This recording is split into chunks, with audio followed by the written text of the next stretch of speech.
Muy bien, muy buenos días. Gracias por asistir a este seminario virtual cuyo tema es extractivismo, falsa solución ante la crisis por la pandemia. Esta es la segunda parte de una serie que empezamos el pasado viernes. Es un seminario virtual organizado por AIDA, la Asociación Interamericana para la Defensa del Ambiente, y la organización Poder. Les damos la bienvenida, gracias por su puntualidad y vamos a esperar todavía unos minutos para que más personas se puedan integrar a la transmisión. Entonces, vamos a tener 3 minutos para esperar todavía. Muchísimas gracias.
Muy bien, nuevamente, muy buenos días. Gracias por acompañarnos. Estamos ahora sí empezando este seminario virtual, extractivismo, falsa solución ante la crisis por la pandemia.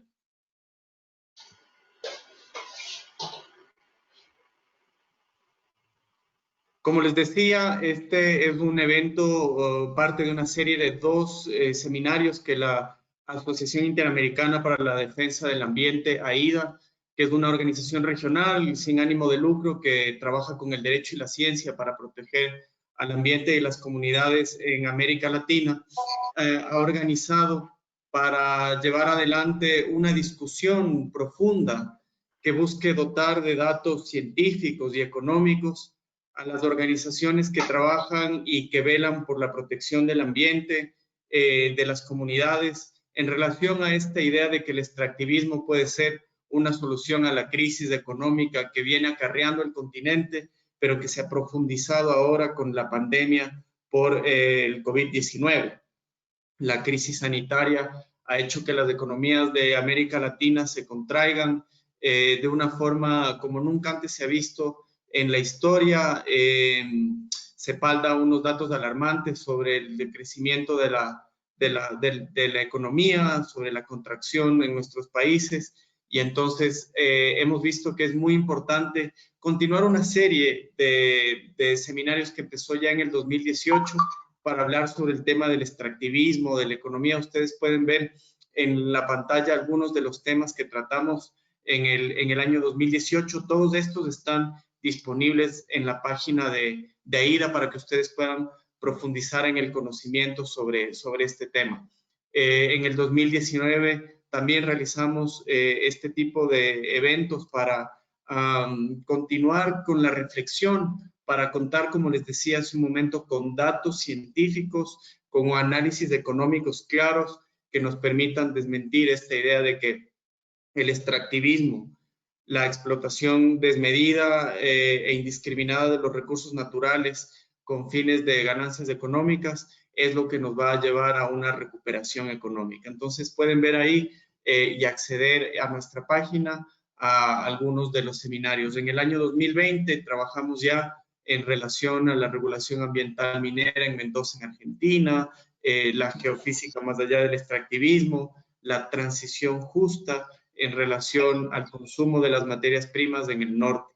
Y como les decía, estamos ya concluyendo con esta segunda charla, esta sesión, esta doble sesión sobre el extractivismo como una falsa solución ante la crisis económica derivada de la pandemia.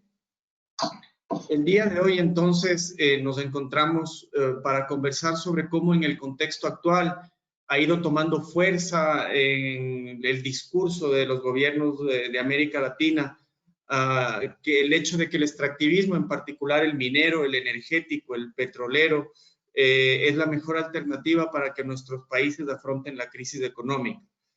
Propuestas de este tipo aupadas por las empresas transnacionales, que son quienes aprovechan de estos recursos y tienen grandes utilidades, son apoyadas por los gobiernos e ignoran sistemáticamente la discusión sobre los costos económicos y ambientales de estas actividades en el mediano y en el largo plazo. Y este punto es fundamental. Nuestros países y nuestros gobernantes recalcan de los beneficios económicos que puede traer la minería, que puede traer profundizar la explotación petrolera, pero no se toman en cuenta las famosas externalidades, estos costos económicos y ambientales que son trasladados por lo general a la población y a la propia naturaleza. Entonces nos preguntamos cuáles son estos costos, cómo se pueden calcular, es razonable esperar una valoración integral y tanto de costos como de beneficios por parte de los gobiernos que tienen un interés de obtener ganancias en el menor tiempo posible. En esta serie de 2 seminarios, entonces, buscamos responder estas interrogantes, sistematizar la discusión de la mano de personas expertas en esta temática. La semana pasada nos acompañaron Eduardo Budinas, del CAES de Uruguay, y Natalia Green, de SEDENMA de Ecuador. Algunas noticias de coyuntura para no alargar más esta introducción. Ustedes pueden ver en la pantalla cómo varias agencias de noticias nos están dando noticias, valga la redundancia, en relación a una especie de fe en que la minería nos puede sacar adelante de la crisis económica. Ustedes pueden ver varias de ellas ahí, incluso algunas ya con un corte, decíamos la semana pasada, religioso, ¿no? La minería es el pan nuestro de cada día. Pero bueno, muchas denuncias sobre cómo en las condiciones actuales de la pandemia, que es algo que vamos a hablar durante esta hora y media, se está profundizando los ataques a la naturaleza en que consiste la explotación minera indiscriminada. Los gobiernos entonces aprovechan el desastre de la pandemia para desregular a costa del medio ambiente y los empresarios solicitan licencias ambientales express para evitar la crisis económica por COVID-19. Estamos viendo los temas de desregulación de los que vamos a hablar. Entonces, sin alargar más, como les decía en la introducción, quiero primero presentarme. No me presenté al inicio de mi intervención. Mi nombre es Javier Dávalos. Yo coordino el programa de cambio climático de AIDA. Y como les decía, AIDA en conjunto con la organización Poder es quien está llevando adelante este seminario. Y precisamente de la organización Poder nos acompaña Fernanda Hoppenheim. Fernanda es socióloga especializada en estudios latinoamericanos, es codirectora de Poder, ha trabajado en temas de derechos humanos, en justicia de género. Durante más de 2 décadas ha sido presentadora y facilitadora en el Foro de Empresas y Derechos Humanos de Naciones Unidas, y forma parte de la planta docente del Instituto Simón de Beauvoir en México. También está con nosotros, bienvenida Fernanda, está con nosotros Álvaro Pardo. Álvaro, él es economista y periodista con especializaciones en Derecho Minero Energético, Derecho Constitucional. Es un investigador reputado en temas tributarios relacionados con el extractivismo. Él tiene experiencia laboral en empresas del sector minero y de hidrocarburos y es coautor de la serie Minería en Colombia, la prohibición del fracking como un asunto de política pública y la inviabilidad del fracking frente a los retos del siglo XXI. Bienvenido también, Álvaro. Aquí están los datos de las dos organizaciones que estamos precisamente organizando este seminario. Por si ustedes quieren ponerse en contacto con nosotros y nosotras, bienvenidos, bienvenidas. Es un gusto contar con personas de toda América Latina, quienes ya trabajan en estos temas, quienes quieren profundizar sus conocimientos, y ojalá tengamos también parte de funcionarios y funcionarias de instituciones públicas y empresas también. Sería muy importante que puedan escuchar también los argumentos en relación a los verdaderos costos de la minería. De esta manera yo termino la presentación, la introducción, y arrancamos entonces con una metodología en la cual tenemos varias preguntas. Esto va a ser un webinar donde la idea es que hagamos una presentación más dialogada, más charlada con nuestros panelistas. Entonces vamos a abrir con una pregunta que es más de corte general y de antecedentes sobre esta falsa idea de la salvación extractiva, como le hemos llamado. Una pregunta tanto para Álvaro como para Fernanda. En ese orden les voy a preguntar si ustedes creen que el extractivismo tendría la capacidad para sacar a las economías del continente de esta que es la peor recesión económica en los últimos tiempos. Y si es que hay antecedentes, que nos hablen de su experiencia y de sus antecedentes en este sentido en la región. Entonces, con esta pregunta abrimos la charla. Bienvenidos y bienvenidas. Álvaro, por favor. Gracias, buenos días. Muchísimas gracias a AIDA por la invitación a esta charla. Muchas gracias a Poder también. Un saludo a Fernanda y a todas las personas que nos escuchan. Sí, es cierto, durante las últimas semanas el sector extractivista en varios países en América Latina y en Colombia en particular ha venido insistiendo a través de diferentes pronunciamientos, no solamente de las empresas mineras y esos gremios, sino también del gobierno nacional, en el sentido de que el extractivismo es el sector llamado a sacar a esos países de la crisis provocada por la pandemia. Lo que yo veo es que se maneja un discurso según el cual pues, el sector minero y petrolero hoy tiene capacidad de desarrollar proyectos con altos estándares ambientales, con tecnología de punta, con avanzada responsabilidad social, y siempre hablan de la vigilancia del gobierno y de las comunidades. Digamos, es parte del discurso para validar su capacidad de reactivación. Sin embargo, yo quisiera hacer una pequeña introducción mirando cómo se ha comportado el sector extractivo en Colombia. Nosotros llevamos unos 40, 45 años de gran minería en Colombia. Entonces los invito a ver esta presentación muy rápidamente. Vamos a ver cuál ha sido el aporte del sector extractivista a la economía nacional para que podamos después concluir si realmente este sector es el motor de la reactivación o no puede ser. En esta primera gráfica muestro cuál es el aporte del sector, pero cuál ha sido sobre todo su impacto sobre los sectores reales de la economía. Recordemos que un país o una economía sin sectores reales, sin agricultura, sin manufactura, pues está condenado a ser un país reprimarizado, explotador y comercializador de productos básicos, pero a costa de acabar sectores que son generadores de riqueza y de empleo, como son el sector agrícola y el sector de manufactura. Estas cifras son de la oficina DANE, se llama en Colombia, la oficina del departamento encargado de las cifras oficiales, y ahí lo que nos muestra muy rápidamente es cómo el sector agrícola y el sector manufacturero en este periodo de 2005 a 2019 ha venido perdiendo importancia en el país. ¿Cierto? Ha venido perdiendo su aporte al Producto Interno Bruto. Vemos la línea de tendencia en ambos lados es descendente y pues esto es preocupante, es parte de lo que nosotros llamamos la enfermedad holandesa, pero como el país que podría ser muy, muy rico en esos temas, esos sectores, agrícola y manufactura, ha venido perdiendo capacidad. En la parte de abajo vemos el aporte del sector de minería de hidrocarburos al Producto Interno Bruto. Y vemos allí un ciclo perfecto de lo que son la industria o el sector de minería y de petróleos. Es un ciclo en el cual sobre todo está influido por los precios internacionales. Entonces, cuando los precios suben, el aporte se dispara, pero cuando los precios caen, su aporte se viene abajo.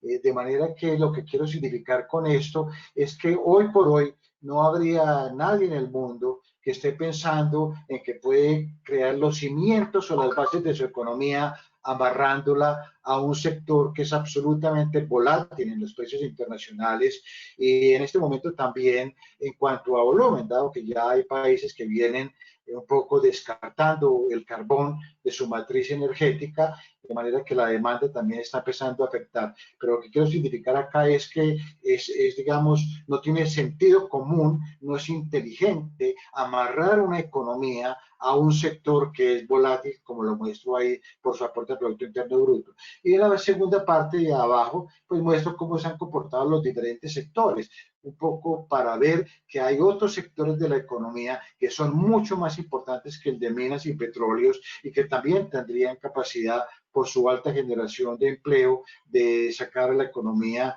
de la actual crisis. Entonces ya aquí empezamos a descartar un poco que su aporte sea muy importante para la economía máxima cuando actualmente aportan menos del 6% del Producto Interno Bruto. Adelante, Víctor, por favor.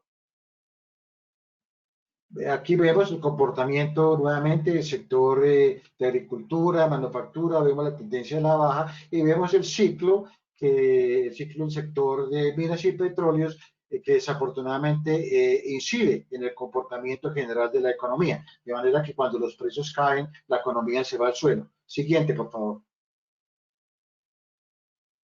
Víctor, la siguiente, por favor. Y vemos que hay otros sectores que sí se mantienen, que son los sectores de servicios, sector comercio y sector financiero, pues no solamente se mantienen, sino que crecen, ocupan un lugar cada vez más importante dentro del Producto Interno Bruto. Son los sectores de servicios, pero son sectores que son intermediarios dentro de una economía, no son los productores, no son los sectores reales, de manera que esto nos caracteriza muy bien la economía, o sea, una economía que pierde sus sectores reales, pero que va cediendo espacio al sector de servicios como son comercio y financiero. Adelante, por favor. Aquí vemos pues, la participación porcentual ya estrictamente dentro del sector extractivista, que es lo importante en Colombia. En Colombia lo más importante es el sector petrolero, se ve con esta línea anaranjada. Digamos, dentro del sector extractivista, el que lleva el peso es el sector petrolero y dentro del sector petrolero es Ecopetrol, la empresa estatal, la que tiene una participación muy, muy importante. De manera que si si este sector realmente quisiera contribuir con la reactivación, pues está sobre todo en manos de Ecopetrol. El sector minero pues tiene un muy leve aporte del Producto Interno Bruto. Apenas el año pasado su aporte fue de 1.9% y el sector de hidrocarburos 3.7%. Como pueden ustedes ver, este no es un sector muy importante dentro del Producto Interno Bruto. Adelante, por favor. En esta gráfica, sí que el siguiente, por favor. y nos concentramos ahora en el sector, la balanza comercial. Aquí pueden ustedes observar el tema de las importaciones y las exportaciones y la balanza de pagos. Miren ustedes cómo, como consecuencia de la devaluación del peso, pues obviamente las importaciones se disparan y eso nos ha llevado a que desde el 2008 tengamos una balanza comercial deficitaria. Hay más importaciones que exportaciones, pese a que buena parte de esas exportaciones son productos del sector extractivista. En la parte de abajo, en línea verde, vemos cómo esta característica pues lleva a que tengamos un déficit en la balanza comercial ya de muchos años. Desde 2013 se profundizó, de manera que en cuanto a balanza comercial tampoco el extractivismo le presta un gran favor, un gran servicio al país. Adelante, por favor. Víctor, adelante, por favor. Aquí vemos otro tema que es muy importante y es la línea verde, la anterior, por favor. La línea verde que estaba mostrando antes son las exportaciones totales y el azul son las exportaciones de hidrocarburos. Fíjense ustedes cómo todo el sector externo o el sector externo colombiano está fuertemente influido por la exportación de bienes primarios, lo que son petróleo, carbón y ferroníquel, pero sobre todo miren el petróleo, cómo se comporta y cómo hace que se comporten las exportaciones colombianas. Participa más o menos en el 62% de las exportaciones, lo que nos hace una economía muy, muy frágil porque depende de los bienes primarios. Y la siguiente, por favor. La siguiente, Víctor. Aquí solamente para caracterizar el 61%, esos son cifras del Ministerio de Industria y Comercio, el 61% de las exportaciones del país son exportaciones minero-energéticas, que como digo, si son exportaciones que dependen de precios internacionales, pues son absolutamente volátiles y eso hace que el país sea absolutamente vulnerable y frágil también en el comercio internacional. Dejo por el momento ahí para más adelante ver otros temas de deuda, déficit fiscal. Podemos ver el déficit fiscal. Adelante, por favor, Víctor, la siguiente, si quieres. Adelante, por favor, la siguiente, ya solamente para dar un slide sobre el tema del déficit fiscal. Vemos cómo, pese a que se habla de muchísimos ingresos generados por este sector, pues el país sigue teniendo un déficit muy grande. Llevamos muchos años, por lo menos 15 años con déficit fiscal y no ha sido posible corregirlo, ni con mayores exportaciones, ni con mayor explotación, ni con mayores reformas tributarias que graban más a los ciudadanos y cada vez menos a las empresas. Dejo, Javier, por ahora en este punto. Perfecto, muchísimas gracias, Álvaro. Creo que nos has dado una visión histórica de cómo la economía no se ve beneficiada de esta manera mágica de la que se está hablando en estos momentos con los temas extractivos y nos has ayudado mucho para abrir el debate. Yo le voy a plantear la misma pregunta a Fernanda, dándole la bienvenida nuevamente y te vamos a preguntar si crees que el extractivismo tiene la capacidad para sacar a las economías del continente de esta que es la peor recesión económica en los últimos tiempos. Igualmente, si nos quieres hablar de antecedentes, este es el momento. Bienvenida, Fernanda. Hola, buenos días a todas y todos. Espero que me escuchen bien. Creo que hay un problemita con mi cámara. Lamento que no me vean, pero pues nos escuchamos entonces. Pues yo coincidiendo mucho con lo planteado hasta el momento, creo que tal y como se plantea para el caso colombiano, en México pasa algo similar y creo que es un patrón que vemos en la región. Es decir, que las industrias extractivas, si bien por supuesto tienen su peso en la economía y contribuyen también a las finanzas públicas de nuestros países, tienen un valor relativo que ha ido disminuyendo con los años.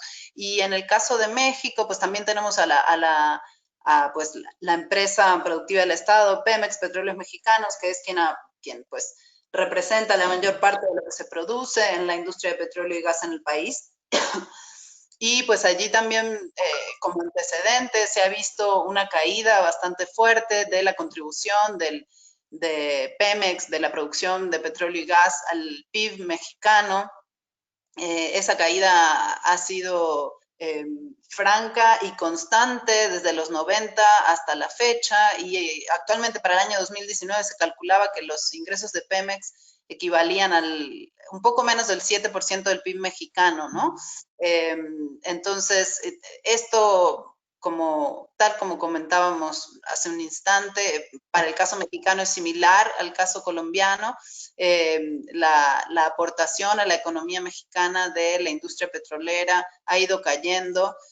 También a las finanzas públicas, creo que esto es importante decirlo, porque pues para la recuperación económica tras la crisis sanitaria por COVID-19 vamos a necesitar estados que puedan contribuir al desarrollo de infraestructura, que puedan invertir, y también lo que aporta la industria petrolera y la industria minera, ahorita la voy a mencionar más a detalle, a las finanzas públicas se ha reducido.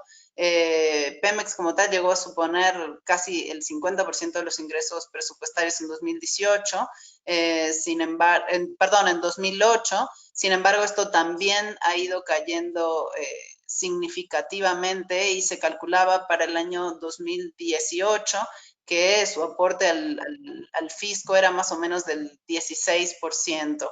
Entonces esto ha caído significativamente. También en la industria minera esto es todavía mucho más evidente. La industria minera, más o menos según los datos del propio gobierno, aporta entre un 4 y 5% al PIB mexicano, el sector minero metalúrgico, y en cuanto a las finanzas públicas, pues también su aporte es muy pequeñito. Además, aquí tenemos un sistema fiscal considerado dentro de la Ley General de Minas que realmente es el aporte que hacen las empresas mineras es muy, muy pequeño, la exigencia, la carga tributaria, pues también la generación de empleos, que creo que es algo que se ha estado hablando mucho en estas reflexiones sobre la reactivación económica en la región, no es tan sustantiva. Por supuesto que generar casi 400,000 empleos directos, es importante en el caso de la industria minera, pero en un país de 128 millones de habitantes, digamos que el impacto como tal sobre la población económicamente activa no es tan significativo, ¿no? Entonces, yo creo que por los antecedentes de cómo se han comportado estas industrias en las economías de la región, particularmente en México, el aporte, siendo un país petrolero que le da mucha importancia a la extracción de hidrocarburos, además con proyectos de una nueva refinería, la refinería Dos Bocas en México, de esta nueva administración de Andrés Manuel López Obrador, incluso en este contexto de mayor inversión pública y público-privada, más bien, para la construcción de una nueva refinería y un impulso a Pemex, a la petrolera nacional, desde mi perspectiva, creo que no va a estar por ahí la respuesta a la crisis económica. Creo también que incluso desde el propio sector energético, más ampliamente entendido, se está haciendo una apuesta mayor por invertir en energías, las energías llamadas limpias, ¿no? Y que realmente el aporte que pudiera hacer el sector energético a la reactivación económica después de la COVID-19 viene más por el lado de desarrollo de infraestructura y de inversión en el sector de energías renovables, de energías limpias. Dicho todo esto, incluso entendiendo que lo que viene después de la crisis por COVID-19 tiene que atender a la crisis climática, sin lugar a dudas, no estaría de todas maneras convencida de que sea el sector energético quien va a venir a salvar la jugada, por decirlo de forma coloquial, sino más bien que va a ser un aporte, sin duda, pero no necesariamente el aporte mayoritario o el aporte principal para rescatar a nuestras economías. Dejaría por ahí para esta primera ronda. Muy bien, Fernanda, muchísimas gracias.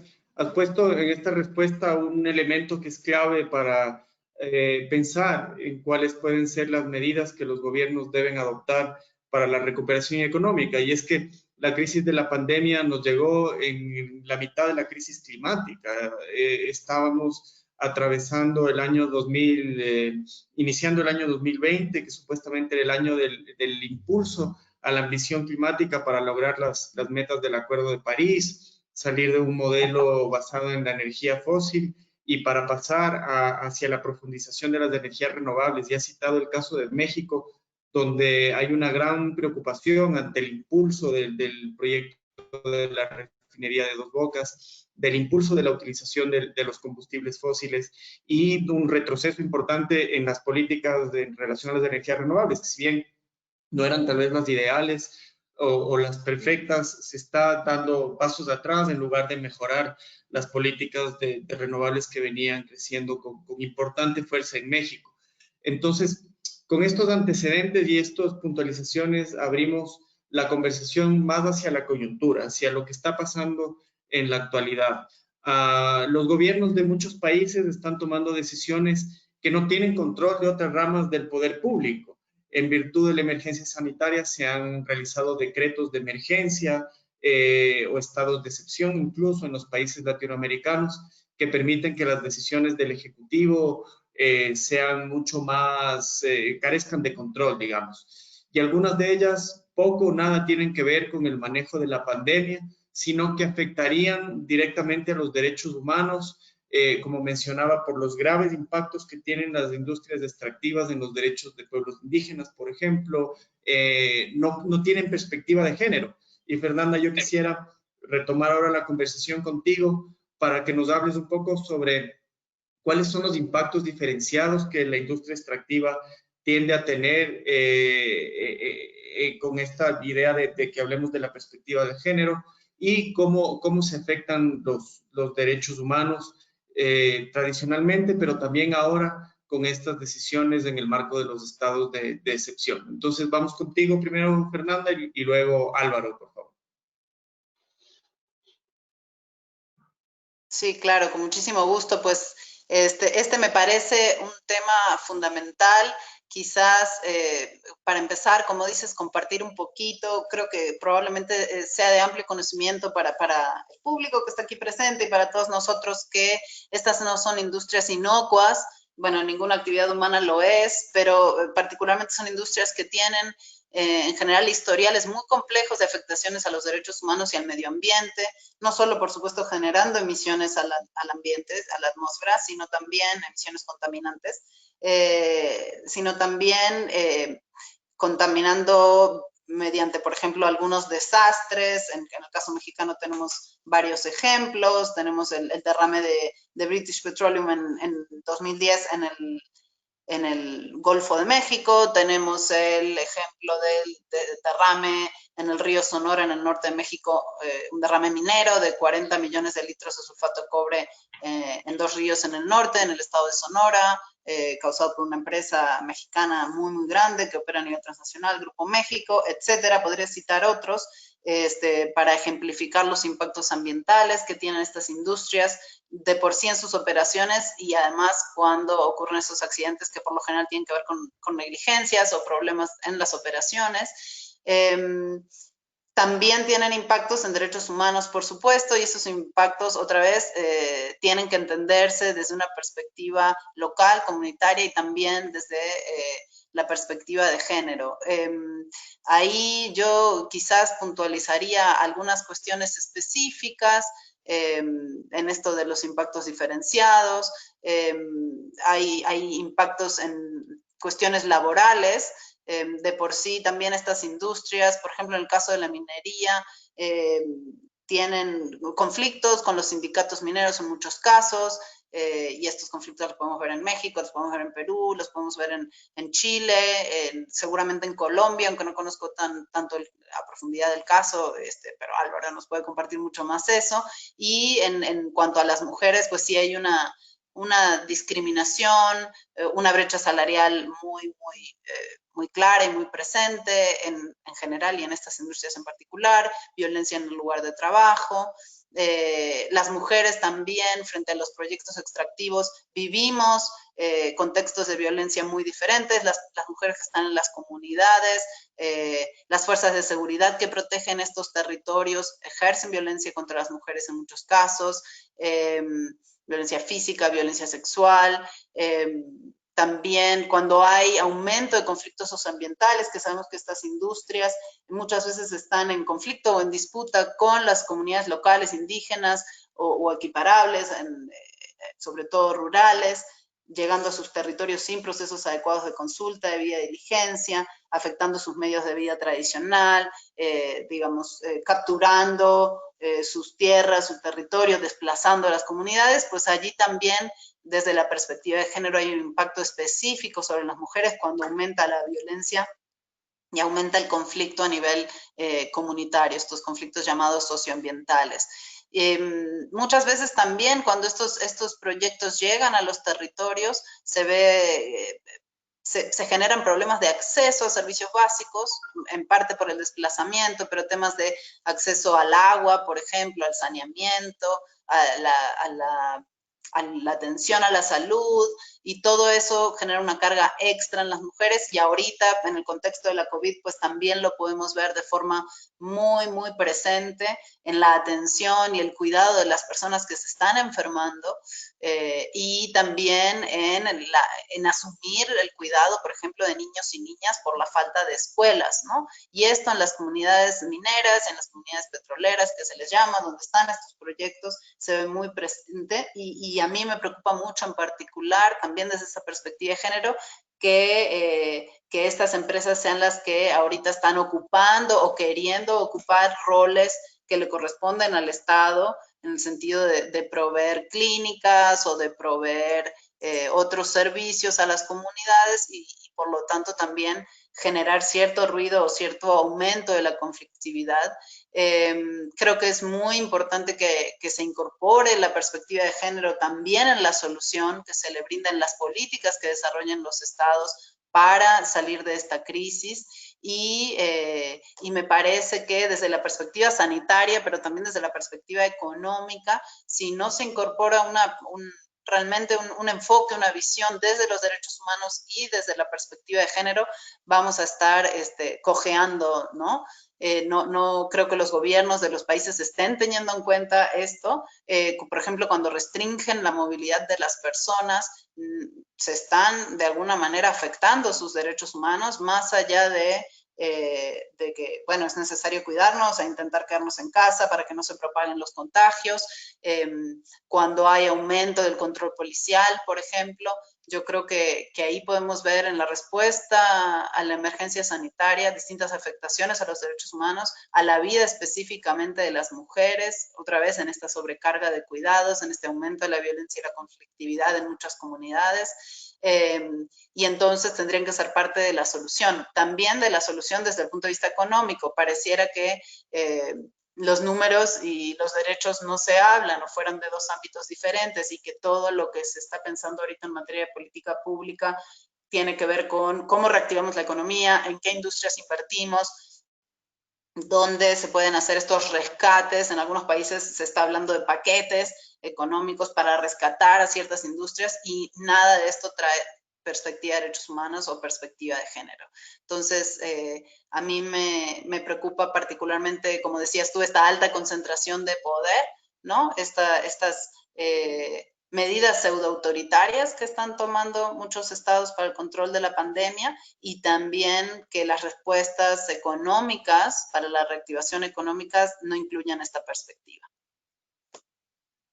Muy bien, muchísimas gracias, Fernanda, por esta perspectiva tan importante que nos das para analizar cómo se toman las decisiones, porque al momento de que un gobierno planifica y establece cuáles son sus acciones prioritarias para obtener recursos, no solamente debemos pensar en el Producto Interno Bruto, en la balanza fiscal, en las perspectivas del comercio internacional, sino qué tipo de sociedades queremos construir, qué impactos tenemos en los grupos más vulnerables, y lo que ha pasado en la pandemia es una muestra de que todavía no podemos dudar un segundo en que la perspectiva de género y de los derechos humanos tienen que guiar las acciones de los poderes públicos. Yo le voy a dar la palabra entonces a Álvaro para que nos ayude con la respuesta a esta parte sobre cómo se afectan particularmente desde el extractivismo a la perspectiva de género y los derechos humanos.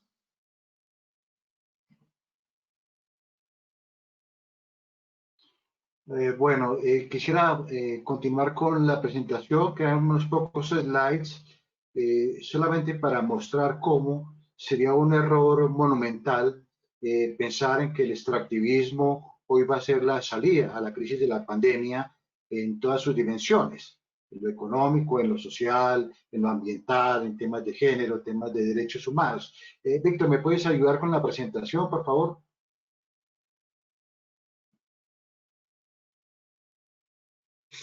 Víctor, no estamos viendo la presentación de Álvaro. Si la puedes poner en la pantalla. Listo. Gracias. Vamos, si quieres, vamos adelante, Víctor, por favor. Esta, perfecto. La anterior, por favor. Este es un tema clave y es que mucho se dice que estas compañías son grandes aportantes de regalías y de impuestos para el país. Esas son cifras de la DIAN, que es la autoridad tributaria en Colombia, y aquí simplemente quiero mostrar dos cosas. El sector de hidrocarburos pagó 7.3 billones de pesos por impuestos en el año 2018, pero el Estado le devolvió 4 billones de pesos por concepto de beneficios tributarios. Significa que por cada peso que pagó el sector de hidrocarburos, el Estado le devolvió 58 centavos. Y significa también que gracias a todos esos beneficios lograron reducir la tasa nominal de tributación del 33% a solamente 7% su tasa efectiva.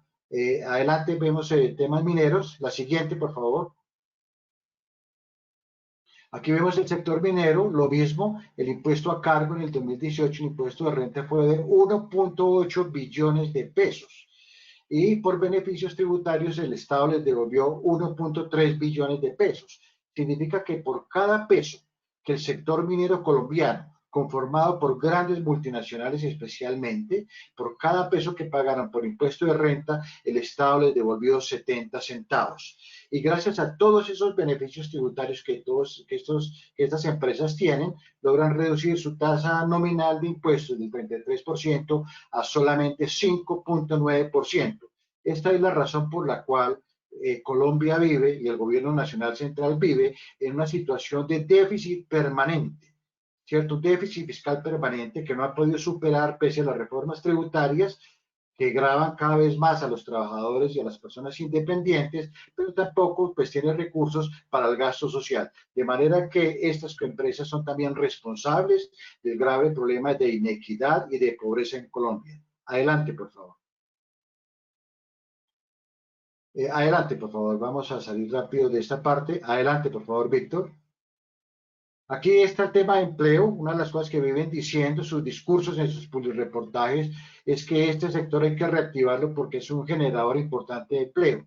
Las cifras del DANE, que es la autoridad oficial que saca estas cifras, estas estadísticas, muestra que a finales del año pasado este sector solamente generaba 196.000 empleos. En Colombia hay 22 millones de trabajadores activos, 22 millones. Y el sector de minas y petróleos, aquí lo llaman canteras también, solamente aporta 196.000 empleos. Es decir, siguiente por favor, este sector es uno de los menores generadores de empleo. Adelante está comercio, servicios, industria, agricultura. Y fíjese, la flecha azul muestra que el sector minero solamente aporta el 0.9% de los empleos en Colombia, de un total de 22 millones de colombianos que trabajan actualmente. De manera que esas son otras las falacias que se comentan, que este sector hay que reactivarlo porque es un gran generador de empleo. Eso no es cierto. Adelante, por favor.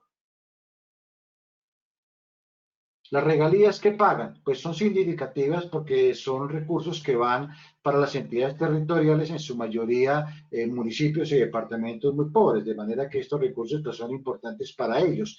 Pero en Colombia hay algo que hace que las regalías al final del día no contribuyan al desarrollo y al crecimiento, y es que en Colombia, por razones tributarias, se les permite a las compañías que deduzcan las regalías de su impuesto de renta.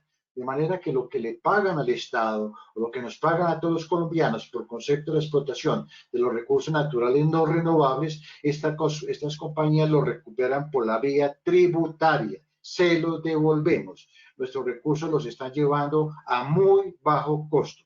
Y tiene un agravante adicional. Cuando se permite la deducción de las regalías de sus impuestos, pues se reduce la base gravable y por esa vía se reducen el monto de los impuestos, que como ya lo acabamos de ver, son insignificantes frente al total de lo que pagan las otras compañías, los otros sectores y las personas naturales. Adelante, por favor. Adelante, Víctor. Esta es la inversión extranjera. Como ustedes pueden ver aquí, pues hay sectores que son mucho más importantes en inversión extranjera, como lo son los sectores financieros, transportes, y si bien ha concentrado una buena cantidad de inversión extranjera al sector de petróleos y minas, pues esa cantidad se ha venido reduciendo. De manera que el argumento de que este sector hay que reactivarlo porque es un gran generador de inversión extranjera, a la luz de las cifras, como se muestra, no es tan exacto como se comenta. Adelante, por favor. Deuda externa en Colombia, estamos llegando ya a los 76.000 millones de dólares la deuda pública externa y en total más o menos pública y privada casi 130.000 millones de dólares. Uno se pregunta, si este sector ha sido generador de riqueza y de impuestos y de regalías para el país, ¿por qué hemos tenido que endeudarnos de ese monto tan significativo? Hoy los colombianos le debemos a la banca internacional y a los organismos multilaterales 76.000 millones de dólares. La verdad, no sé cómo vamos a pagar esos recursos, pero el país pues va justamente a una crisis fiscal muy, muy grande porque cada vez más de los ingresos que obtiene el Estado se va en pago de servicio de la deuda. Adelante, por favor. Adelante, Víctor. Y esto solamente para mostrarles cómo ni siquiera el sector minero es capaz de mejorar las condiciones de vida de la población que vive alrededor de las zonas de influencia o las zonas de sacrificio minero, llamamos en Colombia. Departamento de La Guajira, donde está concentrado una de las mayores explotaciones de carbón, grandes proyectos, Cerrejón se llama, pues muestra unas cifras que son muy discientes en cuanto al índice de pobreza multidimensional. Cuando el índice de pobreza multinacional supera el 33%, significa que la población que vive en estos municipios pues tienen un déficit en la prestación de servicios, de educación, de salud, de vivienda, etcétera. Y vemos aquí cómo estos municipios que quedan dentro del área de influencia minera, pues todas están por encima del 33%. Es decir, son habitantes que tienen graves problemas en cuanto a estos servicios públicos, en cuanto a calidad de vida, trabajo infantil, vivienda, etcétera. De manera que es solamente un ejemplo para mostrar cómo las poblaciones que viven alrededor de los grandes proyectos mineros en Colombia, pues no han logrado mejorar su nivel de vida. Con esta presentación puedo concluir que el sector de minas y hidrocarburos no es un sector que pueda contribuir al mejoramiento de la calidad de vida de los ciudadanos y muchísimo menos a superar la crisis ambiental, social y económica que el país se enfrenta hoy por razones de la pandemia. Gracias, Álvaro. Creo que has tocado un punto clave en este punto de tu presentación. Yo preguntaba sobre los derechos humanos y el género, que finalmente la idea es su concreción en la realidad, la calidad de vida de las personas. Tú nos muestras un índice de pobreza multidimensional en La Guajira, en Colombia, donde precisamente se dan algunos de los procesos extractivos más agresivos en ese país en relación al carbón. Ya veíamos también lo que pasaba en México y, por ejemplo, en Ecuador, la Amazonía es de las zonas más pobres, con los índices de pobreza también multidimensional más grandes y es de donde se extrae el petróleo. Entonces, creo que estamos llegando como a un balance de una primera parte de nuestra conversación donde decimos que estamos sumando poca o menor utilidad económica de este sector extractivo, las compañías no son grandes aportantes, incluso se les devuelve supuestamente con incentivos para que vengan a nuestros países gran parte de las regalías o las utilidades que entregan. Por otro lado, grandes impactos socioambientales que no nos ayudan a salir de la pobreza, no son un gran generador de empleo a largo plazo en los niveles locales. Muchas veces las empresas extractivas, sobre todo las chinas, traen su propio personal. Y gran parte de las pocas regalías que quedan se van para el pago de la deuda externa, que en Ecuador incluso Alberto Acosta siempre dice es la deuda eterna. No terminamos de salir de ella. Con todo este panorama, yo quiero hacer una pregunta muy puntual y les voy a pedir una respuesta a sí mismo muy puntual que está fuera del guión y es, ¿por qué los gobiernos se mantienen en esta búsqueda de inversión extranjera de las empresas extractivas? Si me podrían decir una razón que ustedes crean que es la que deberíamos afrontarla, ¿por qué se mantienen en esta búsqueda los gobiernos de que vengan las empresas extractivas a nuestra región?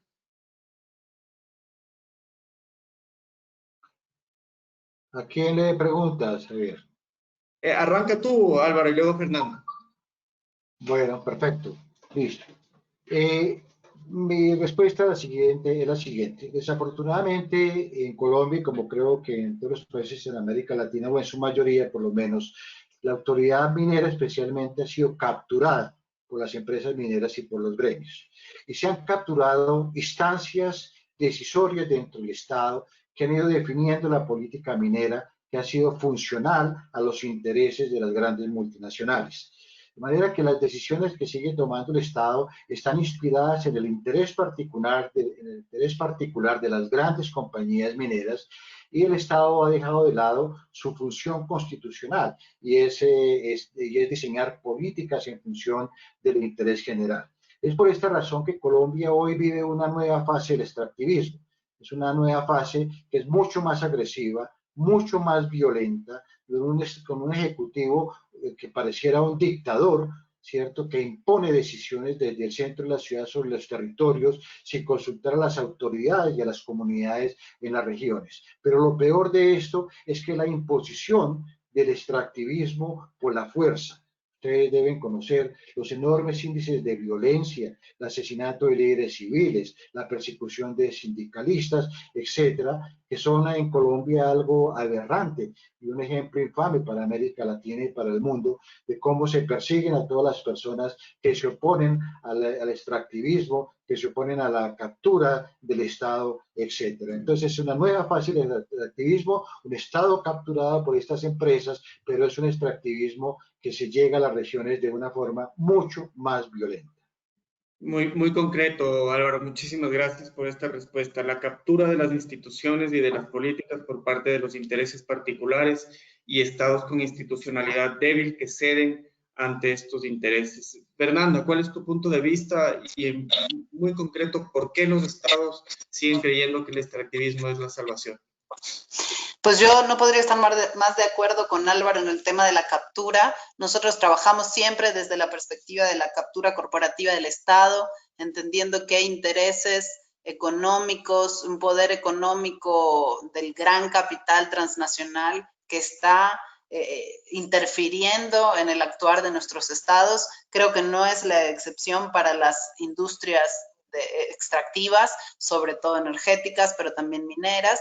Y pues allí, otra vez, coincidiendo con Álvaro, creo que los intereses particulares y la presión también que ejerce el gran capital y las asociaciones internacionales de estas industrias sobre los estados es enorme. Y no es que nuestros gobernantes estén actuando en libertad en ese sentido. Puede que haya también, además, colusión de intereses, colusión entre los sectores, sin duda, pero yo creo que el tema de la captura es el lente clave que nos permite entender qué está sucediendo. Y quizás una puntualización muy específica para México. Mi impresión es que esta nueva administración está convencida de que de alguna manera podemos regresar el tiempo atrás en el que el petróleo, los petrodólares nos salvaban la economía, ¿no? Y esta es una visión que está caduca y no se conecta, no se condice con la realidad actual que vive nuestro mundo. Para empezar, la crisis climática, por supuesto, que nos exige ya un cambio en la matriz energética, pero además con pues, las cifras que nos arrojan realmente los datos económicos concretos, ¿no?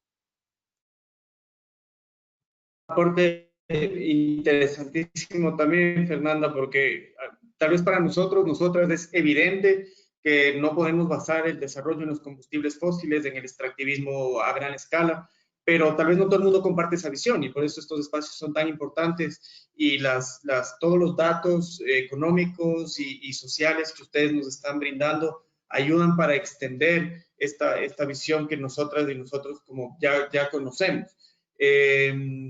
esta visión pasada y caduca que muchos de los gobernantes todavía mantienen y que en México se está evidenciando, desgraciadamente.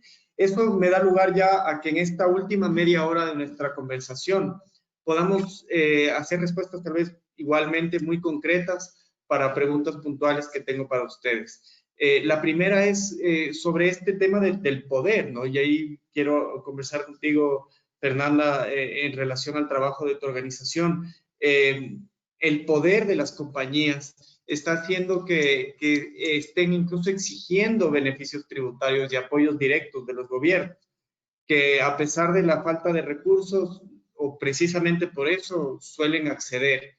¿Qué consecuencias, te pregunto entonces, Fernanda, tiene esto para la recaudación fiscal y para la salida prometida de la crisis, de estas exigencias tributarias e incluso de flexibilización en las normas y en las exigencias de la consulta previa, del licenciamiento ambiental? ¿Qué consideraciones tienes tú sobre esto? Pues por supuesto que me preocupa muchísimo, me parece esperable, no podíamos esperar otra cosa de estos sectores y de estas industrias, de estas empresas que operan a nivel transnacional. Suelen tener estas prácticas de buscar el mayor beneficio posible, y lo que es impactante es que después o durante esta crisis que todavía estamos viviendo y con los antecedentes también de los últimos 10 años por lo menos de trabajo en materia de empresas y derechos humanos a nivel internacional, se siga imponiendo un modelo de, como decimos, business as usual, o los negocios de siempre, ¿no? Y las inversiones como siempre, con todas las facilidades, llegando a nuestros territorios, sabiendo que nuestros estados les van a imponer menos exigencias de por sí que otras jurisdicciones, haciendo esto de un poco de escoger dónde invertir, dónde tienen mayores facilidades justamente para obtener las licencias, para evitar o llevar a cabo procesos de consulta muy fast track y más o menos sencillos, donde saben que es muy difícil que realmente desde los estados se proteja el derecho al consentimiento real y la posibilidad de vetar proyectos por parte de las comunidades. Entonces, es muy preocupante ver que esta tendencia continúa. Es muy preocupante sentir la necesidad de defender los derechos ganados con gran esfuerzo por parte de todas y todos. Y pues sí, yo creo que en ese sentido esto va a tener consecuencias muy, muy fuertes si es que los estados terminan cediendo en los recursos necesarios y disponibles para responder a la crisis. Y bueno, esto lo podría vincular un poco con la posible necesidad de endeudarse nuevamente, más de lo que ya estamos endeudados, ¿no? Si les estamos dando estas facilidades a quienes en realidad tendrían que estar contribuyendo a aportar a la economía para reactivarla y para poder seguir llevando e implementando políticas sociales fundamentales para salir de esta crisis, atendiendo a las enormes desigualdades que nuevamente se han exhibido con la emergencia sanitaria. Entonces, ya hablaremos creo que del tema de la deuda en una pregunta subsiguiente, pero creo que definitivamente va a tener un impacto, y no estoy hablando de las pequeñas empresas que probablemente sí necesitan el apoyo para salir adelante, las empresas familiares, las pymes, etcétera, sino del gran capital transnacional, que es el que opera en estas industrias, y que debería ser un poco al revés, ¿no? Que el gran capital aporte a la reactivación y no al contrario, que los estados tengan que salir a su rescate, ¿no? Efectivamente, vamos a profundizar en el tema de la deuda más adelante, ya también Álvaro lo mencionó, pero quisiera también escuchar, Álvaro, sobre este tema. Una pregunta con dos partes. Las compañías, con el poder que acarrean, han solicitado, por un lado, beneficios tributarios e incluso apoyos directos. No sé si conocen que estén apoyando directamente a las empresas, pero seguro beneficios tributarios habrá. Y por otro lado, este tema de la regulación, ¿no? Licenciamiento ambiental más sencillo, más rápido, lo que se conoce como el licenciamiento express o fast track, pasándose por encima, por ejemplo, la consulta previa libre informada, ¿no? Álvaro, te escuchamos con atención. Bueno, perfecto. El tema de la captura del Estado tiene implicaciones gigantescas en términos de democracia. Cuando un Estado se dedica a diseñar y a ejecutar políticas públicas orientadas a la satisfacción de intereses particulares, como en este caso de las empresas mineras y petroleras, entre las mineras, las más grandes multinacionales que están aquí en Colombia, pues es obvio que eso solamente puede avanzar en la medida en que se recortan derechos fundamentales. Y en Colombia en los últimos años lo hemos visto, que se han recortado el derecho a la participación ciudadana, se recortan el derecho a la consulta previa a las comunidades indígenas y afros en Colombia, pero también se han ido recortando derechos ambientales. Desde hace muchos años, estas compañías han venido insistiendo que el tema de la licencia ambiental express es un obstáculo para el desarrollo, pero el desarrollo entendido de su forma y el crecimiento entendido de la forma como ellos lo entienden, no como socialmente lo entendemos. Y dentro de esa lógica, pues se ha ido avanzando en convertir o hacer cada vez más laxa la legislación ambiental, la legislación tributaria, los regímenes de comercio exterior, el régimen cambiario, etcétera. Y como decía un poco antes, esa captura de Estado lo que ha llevado es al diseño de una política sectorial absolutamente funcional a ese interés particular.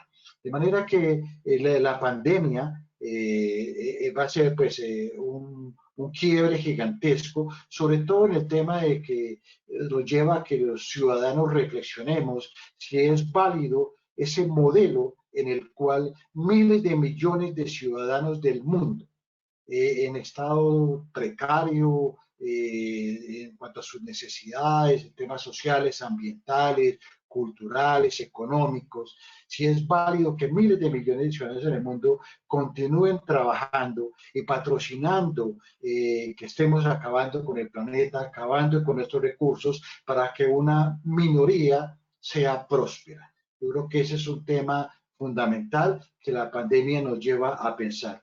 Aquí hay que pensar en un cambio radical del modelo que está llevando a que las condiciones planetarias sean inhóspitas para cualquier ser vivo. Estamos acabando el planeta siguiendo un modelo que, como le digo, sirve solamente a un sector minoritario de la población. Aquí en Colombia, Luis Jorge Garay y Jorge Spitia acaban de publicar un libro sobre las inequidades en Colombia. Colombia, uno de los países más inequitativos del mundo.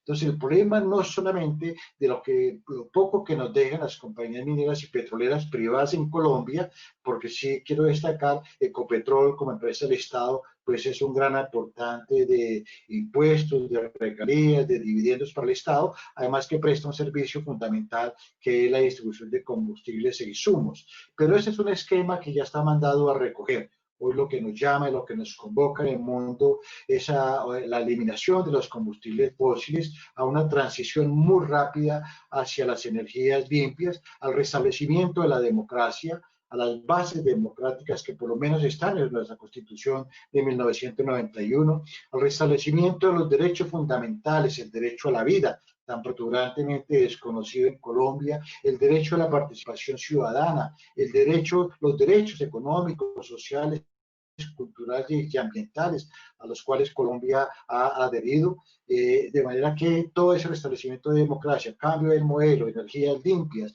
acoger los acuerdos internacionales, respetar el acuerdo de París, respetar el acuerdo de Escazú, que en Colombia no se ha validado todavía por el gobierno nacional, etcétera, son tareas que nos convocan y nos obligan a reflexionar en que si seguimos por este camino, no solamente vamos a acabar el planeta, sino que ponemos en riesgo la supervivencia misma de la sociedad en todas sus dimensiones, en todos sus aspectos. Gracias, Álvaro. Lo que tú mencionas nos trae también de vuelta tal vez el tema principal de este conversatorio, que es qué pasa con el extractivismo en el contexto post-pandemia o en el contexto de todavía estar sufriendo los embates de una crisis sanitaria. Además de los impactos terribles que hemos tenido en términos de salud, de fallecimiento de muchas personas en nuestras ciudades, en nuestros países, se dice que la pandemia nos ha traído este momento de reflexión. Y creo que es interesante que en este momento de la charla tú mencionas esto, ¿no? ¿Cuál es el mensaje que nos trae el hecho de que un virus invisible, microscópico, pueda detener a todo el sistema económico, al menos por un momento, y a muchos y a muchas de nosotras hacernos reflexionar, porque no todo el mundo está haciendo la misma reflexión. Mucha gente quiere volver a la normalidad o a lo que funcionaba antes para algunos grupos de interés e incluso profundizar, y en el extractivismo está sucediendo exactamente eso. Entonces, antes de pasar a la siguiente y última parte del conversatorio, que es las perspectivas hacia el futuro, sí quiero que nos detengamos un poco en esta reflexión. La semana pasada, Natalia Green nos decía, no estamos escuchando el mensaje de la pandemia.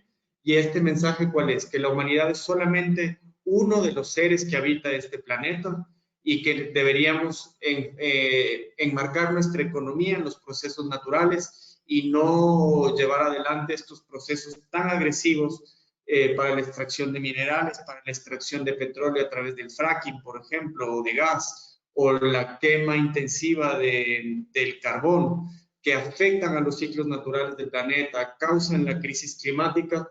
Y entonces la pandemia debería lograr que tal vez de alguna manera reconozcamos esto y retrocedamos y pensemos nuevamente en nuestro lugar en el planeta. Entonces, este mensaje de la pandemia, muchas personas, muchas organizaciones lo escuchan, pero estas grandes compañías extractivas, petroleras y los gobiernos que quieren tener rápidas utilidades, que además ya hemos desmentido que no son sostenibles, no lo escuchan.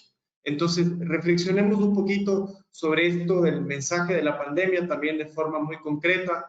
Álvaro, primero, tal vez si tú quieres profundizar, y Fernando. Bueno, perfecto. Esto nos lleva en mi concepto, a pensar y reflexionar en un cambio radical del modelo. No podemos seguir por donde vamos. De manera que, pensando, y ya hay muchas reflexiones en América Latina, hay muchas propuestas de organizaciones de cómo sería un modelo post-pandemia. Y me ha llamado la atención que la mayoría de esas iniciativas coinciden en lo siguiente. El centro de la política y el fin último de los estados es la vida de las personas. No es del mercado, no son las compañías multinacionales, no es la codicia y la maximización del lucro y la extracción agresiva de los recursos naturales no renovables. El centro de la política y el fin último de los estados, el fin esencial de los estados, tiene que ser en torno a la vida, en torno a la salud, el cuidado, la protección del planeta. ¿Cierto? Y en ese sentido, pues tenemos que avanzar y seguir construyendo, porque obviamente hay grandes intereses empeñados en continuar o volver a esa normalidad de que estábamos hablando. De manera que los cambios son urgentes, son necesarios. Nuestra economía va hacia un despeñadero. En Colombia, desafortunadamente, los conflictos se solucionan por la vía de la violencia, de manera que continuar por este camino, por este modelo, pues vamos a incrementar los niveles de violencia. Y el ajuste, si sería por donde vamos, la mayor carga del ajuste, como siempre, sobre la población más vulnerable y sobre la población más pobre. En Colombia, 8 millones de familias pobres reclaman asistencia del Estado. De manera que hay argumentos. Por ejemplo, la renta básica universal es una cosa que es absolutamente válida en el país, se ha hecho en otros países. Miles de familias que no tienen cómo vivir, que tienen que salir a buscarse el día a día. Me parece que el Estado debería salir a apoyarlos. Esas son parte de las muchísimas cosas que tenemos que empezar a pensar en la post-pandemia. Muy bien, un elemento muy interesante entonces, la posibilidad de una renta básica universal, que efectivamente atienda a los temas de pobreza, de derechos humanos, de género, y no solamente a las preocupaciones de la deuda externa, por ejemplo. Y con Fernanda queríamos hablar un poco de esto. Yo voy a regresar a este tema porque ya Álvaro nos dice cómo esta crisis sí puede ser una oportunidad para replantear el modelo económico. Te quiero preguntar entonces, Fernanda, primero, ¿cómo tú crees que los temas de la deuda influyen?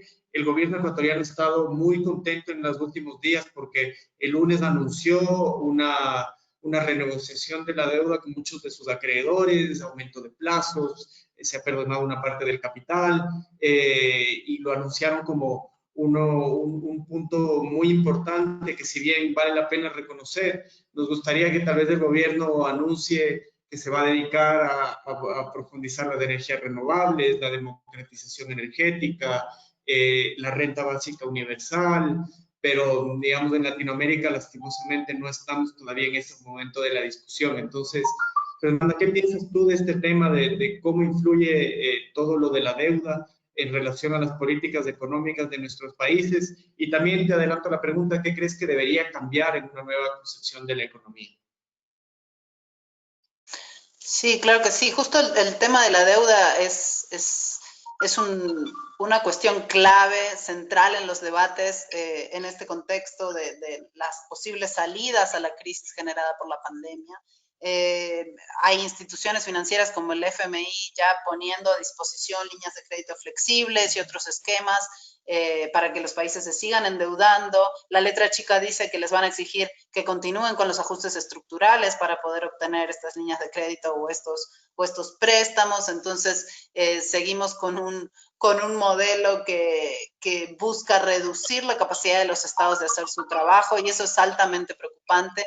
Yo creo que en esta nueva normalidad que deberíamos buscar construir después de esta pandemia que nos ha confrontado a todas nuestras vulnerabilidades individuales y sistémicas también, realmente se debería empezar a discutir con seriedad y a planear la cancelación de la deuda para los países más vulnerables, de ingresos bajos e incluso moderados, que los países como tal se empiecen a declarar en moratoria y no solo renegociar los plazos. Yo creo que es válido que países como México, que tiene una deuda externa de más de 200.000 millones de dólares, se puedan declarar en moratoria y digan, no, necesitamos usar esos recursos para atención a la salud de nuestras poblaciones, para reducir la desigualdad, para renta básica universal, estoy totalmente de acuerdo con Álvaro en ese punto, etcétera, etcétera, para cambios en la matriz energética, para repensar nuestra economía desde otro lugar.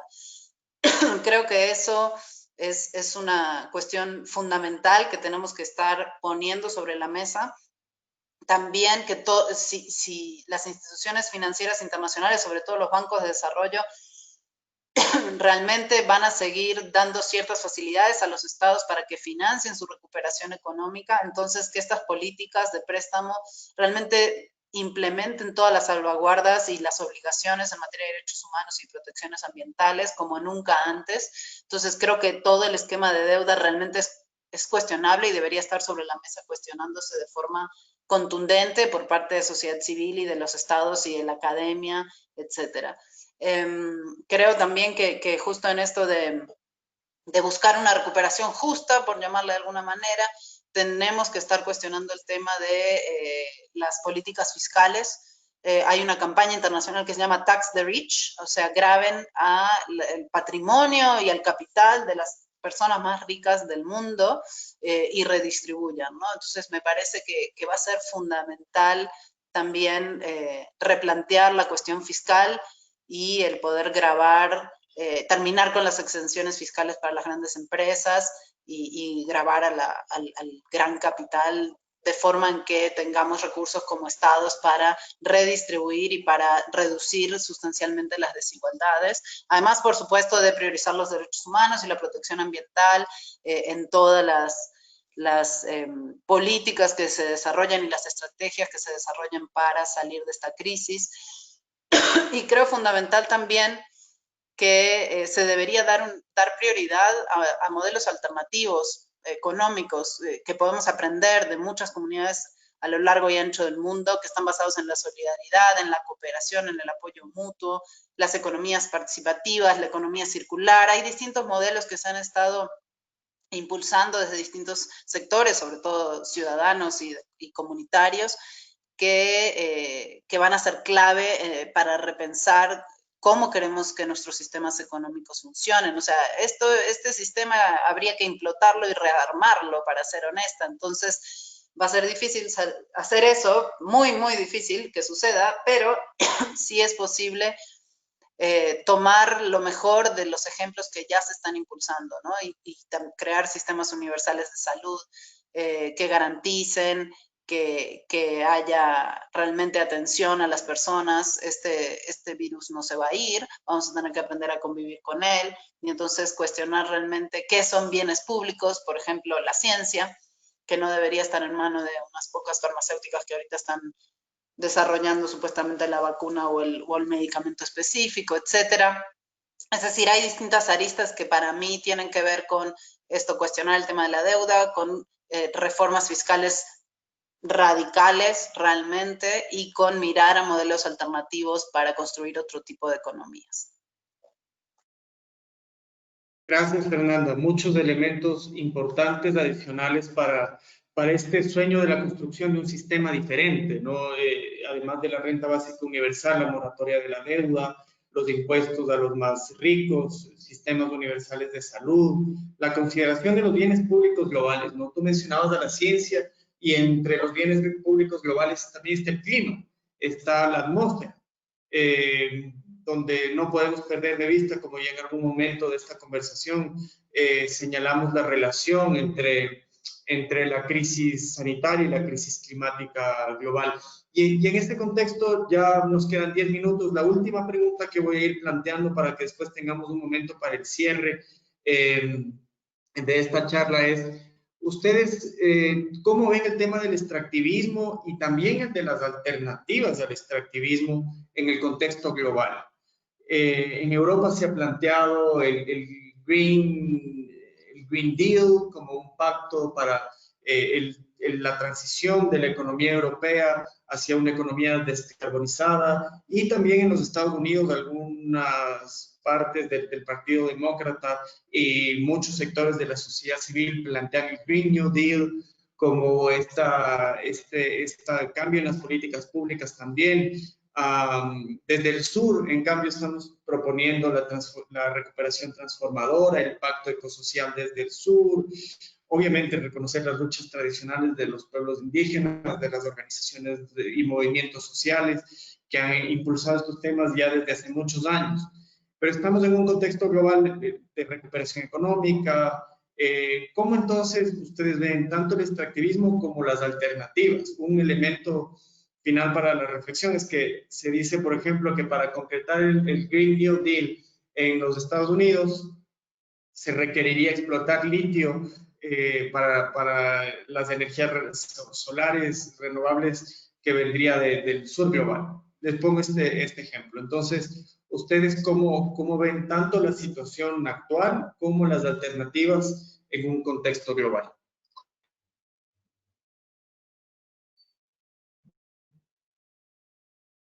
Y Álvaro, arranco. Álvaro. Bueno, bien. La política extractivista ha sido diseñada en América Latina desde que se empezaron a reformar los códigos de minas en la década de 90, pues en función de los intereses de las grandes multinacionales y de los países desarrollados. Yo creo que un cambio fundamental que debería haber en el tema minero energético es empezar a modificar el punto focal, que no es el mercado ni el interés de las multinacionales, sino son los minerales al servicio de la sociedad, de la comunidad. En ese sentido, entregar recursos según las necesidades de la sociedad. Los minerales no son el problema son las políticas extractivistas diseñadas por gobiernos capturados por multinacionales y grandes compañías mineras. De manera que hay minerales que son esenciales y se deben explotar de acuerdo a las necesidades de la sociedad, pero no en función del mercado, no en función de la codicia, no en función de las ganancias.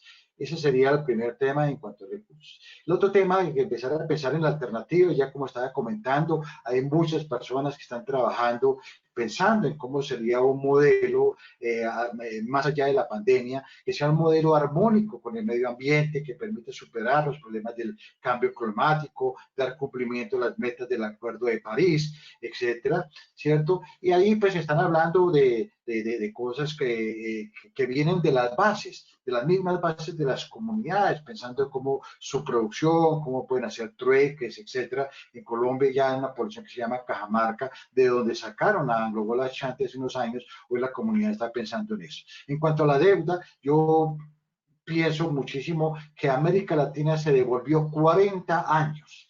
Hace 40 años, en la década perdida de América Latina, el gran problema fue el endeudamiento excesivo y que superaba la capacidad de pago, especialmente en algunos países, Perú, México, entre ellos, y se adelantó una iniciativa que se llamaba No al pago de la deuda externa, ¿cierto?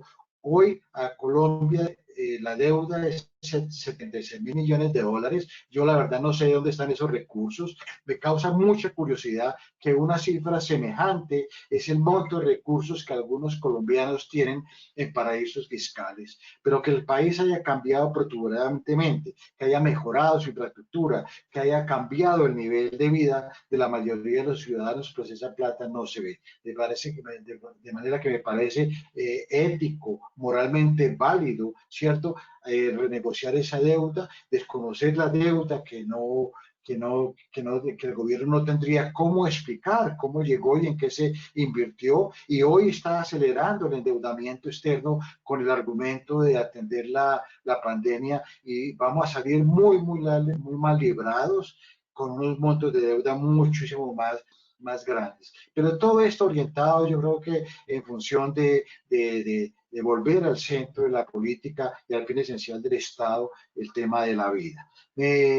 He trabajado también, estaba mirando la escuela del decrecimiento económico impulsado por algunos economistas y teóricos holandeses. Y aquí en Colombia pues ya se critica y se dice, pero ¿cómo vamos a decrecer si este es un país pobre? No, hay que decrecer, hay que reducir el ritmo de extracción de recursos naturales y de recursos naturales no renovables, hay que reducirlo, pero al mismo tiempo hay que equilibrar la riqueza. Y ahí en ese punto me parece que es fundamental una reforma tributaria que cumpla con los principios básicos de la tributación universal y de la tributación que está consagrada en nuestra constitución política. Tema de que la política tributaria debe generar equidad, progresividad, ¿cierto? Eso no se está cumpliendo desafortunadamente. Ya un grupo de ciudadanos demandó ante la Corte Constitucional el estatuto tributario, pero yo esperaría que este mismo año o el año entrante se pudiera llegar a una discusión de fondo del estatuto tributario, que hoy lo que ha hecho es enriquecer mucho más a los ricos. En Colombia ya no se habla de los ricos, sino se habla de los ricos, ese 1% de los ciudadanos colombianos que son casi dueños del 50% de la riqueza del país. De manera que una reforma tributaria progresista está dentro de las tareas del día, dentro de la agenda de los ciudadanos, pero nada de esto va a ser posible si desde las bases, con movilización social, activismo judicial, no logramos recuperar el Estado para la ciudad, para la sociedad, y no logramos que se restituyan nuestros derechos, que en la Corte Constitucional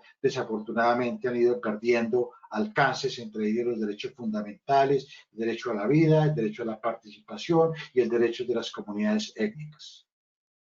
Importante el análisis importante las pistas para cómo salir de estos problemas a través de la utilización del derecho y de la movilización social. Fernanda, en estos últimos 2 minutos también te pido que nos ayudes con tu visión sobre cómo se enmarca el extractivismo en el contexto global actual y cómo también podrías ver las posibles salidas. Bueno, coincido con mucho de lo que comentaba ahorita Álvaro, y también creo que agregaría otro tema que pienso que puede ser sustancial, que tiene que ver con nosotras y nosotros como consumidores.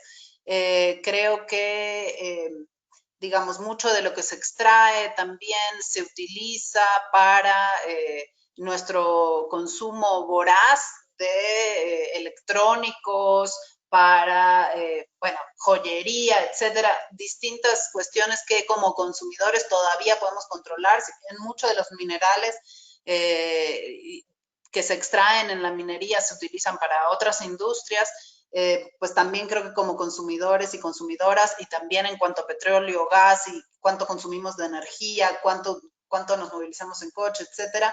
Ahorita hemos tenido como un parón obligado de consumo, y me parece que como consumidores y consumidoras tenemos un rol que jugar allí para realmente repensarnos y repensar nuestro rol también en el control de estas industrias, en imponer ciertos estándares, en negarnos a consumir algunos productos, en bajar el ritmo de consumo, etcétera. Creo que está desaprovechado un poco el potencial que como consumidoras y consumidores tenemos. También soy una absoluta convencida de que esto, si es por los estados, si es por las empresas, no va a suceder. Realmente, allí, justamente por los procesos de captura del Estado y el rol del gran capital de nuestro sistema, solamente desde la movilización social vamos a lograr un cambio sustancial. Somos la ciudadanía organizada la que tiene que estar exigiendo estas reformas tributarias, la que tiene que estar exigiendo a nuestros estados que hagan su trabajo. Creo que es fundamental que haya articulaciones internacionales que cuestionen el rol de estas industrias, que exijan que haya una transición justa de las economías, de acuerdo obviamente a los estándares ambientales, a la ciencia que está analizando la cuestión climática, a los derechos humanos, a la perspectiva de género. Es urgente y esto cuestionaría el rol central que se le ha dado a las industrias extractivas en nuestras economías, esta transición. Y también creo que, como quizás un último punto, aunque podría agregar muchos más por economía de tiempo, la necesidad de que haya nuevas regulaciones internacionales que trasciendan las cuestiones estatales y jurisdiccionales y nos den mayores herramientas para garantizar un acceso justo a los recursos, una transición económica y energética justa y que tengamos pleno acceso al ejercicio de nuestros derechos en todos los países, ojalá, eventualmente.